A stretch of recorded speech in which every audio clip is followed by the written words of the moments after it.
بعضی ها میگن مالک متصرف اینمی اولاد ما، اینمی مورگک است که ما سر باربندش کشال میکنیم. اگه این موره نباشه ایشتو که ما از بین میره. تو خیواده که این مورگکی رو نگاه میکنه یا این چوبکی که سر باربند زیدن که وقتی که اشتو در بطن مادرش بود خیلی نیم خشتی رو سر شکم مادرش هم کشال میکنی که مورگاش میکرد در بطن مادر که دانش ما شیرام نبود و غذا هم نبود. اونجا چه قسم الله او رو تغذیه میکرد و نگاه کرد در حالات سخت. اونجا الله نگاهش میکرد. حالا که تولد شد، حالا که اونجا پستانای مادرش پر از شیر مادر الله برش کردن، حالا که اکسیژن وجود داره نرمال تنفس میکنه. اونجا در بین مادر چی وضعیت است؟ در بین یک جای هست، در بین یک مکانی هست که اگه اون شما در یگان وقت پیش می دکترها رفتین امی معاینات تلویزیونی شما سعی کنید که می طفل در بطن مادر در چی یک حالت قرار داره. در اونجا الله سبحانه و تعالی او را حفظ میکنه و او اول مثلا مثل یک مخلوقه که بسیار خرد و ذره‌بینی می باشه، بالاخره او به مراحل مختلف انتقال پیدا میکنه. اونجا الله مالک متصرفش است. باز که آل پیدا شد، آل که تو جون شدی در شانه یک دانه چوب آوردی صاحب خشت رفتی پیدا کردی یا چوب پیدا کردی، یک درخت کنجش قیچی کردی، یک قلوخ پیدا کردی و او را آوردی اینجا کشال کردی، چی است؟ این مرا حفظ میکنه. همین انگلیس‌ها بسیار خوب گپ میزنه، میگه use your mind میگه عقل تو در کار پرتو. از این خاطر وقتی که یک انگلیسی که عقل خود در کار میپرتن، وقتی که قرآن میخوانه زود مسلمان میشه. قناعت دادن یک امریکایی بسیار ساده است.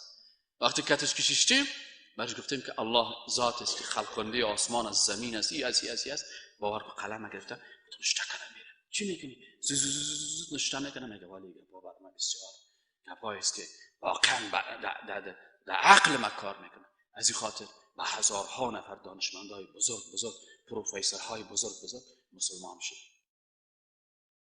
اما یک انسان بی عقل و جاهل اون دو پرسته که پیش اون دو میره تعویض میگیرن و از کتاب تمتم هندی به نام ابلیس برش تعویض نوشته میکنن و تمام روز مالک متصرف خود مخلوقات قرار میدن. به کفتری سجده میکنن، به بودنهی سجده میکنن، به مرغی سجده میکنن، به ماری سجده میکنن. عقل از کجا شد؟ سبحان الله. این بسیاری کسان به خاطر که مالک متصرف خود چیزهای بسیار ضعیف را گرفت.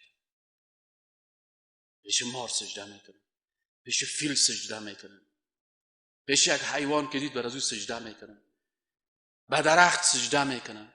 چرا سجده میکنن؟ به خاطر میگه اینمی هست برای من زندگی و مرگ میده، اینمی در زندگی من تصرف میره. از این خاطر مسئله مالک متصرف بسیار مهم است در عقیده. بسیاری کسان نمیفهمن چه قسم متصرف است. سعی کنین آسان من مثال بزنم.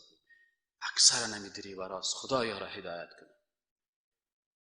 در موتر طرف شمالی سوار شده یگان تاکسی یگان موتر دریور بگو دریور سای خوب خواندن مانده شانگکایشان شورک میکنه کلاگکشان سای کوریشکشان یک مامش شانه نکده قرمه بوی میتن سای خواندن مانده برش بگو که دریور جان به خاطر الله موسیقی حرام است. در یک پارچه موسیقی 20 تا گناه است. در یک پارچه موسیقی 20 تا حرام است. یک وقت من در موسیقی تحقیق کردم 10 تا گناه حرام کشیدم. یک دو هفته بعدش 14 تا برآمد. اون روز دیگه که فکر کردم که چند تا شاگردا که شیشیم سنجیدیم یک 4 تا ما چند دیدیم این 20 تا حرام شد در یک پارچه موسیقی. خب برش بگی که برادر در این پارچه موسیقی که تو ماندی در این 20 حرام است و تو چرا این کارو میکنی؟ برو برادر حالا خب وقت طالبان نیست که حالا مدی سر ما شما چی میکنید؟ خب به خاطر الله موسیقی را بند نمیکنه. اما سعی و عقیده مالک متصرف بودن زیارتی که در راه شمالی است.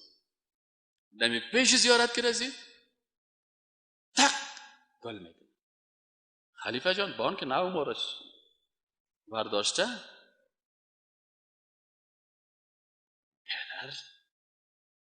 موتر چپه میشه. یعنی مالک متصرف از این موتر کی شد؟ کی شد بگویم؟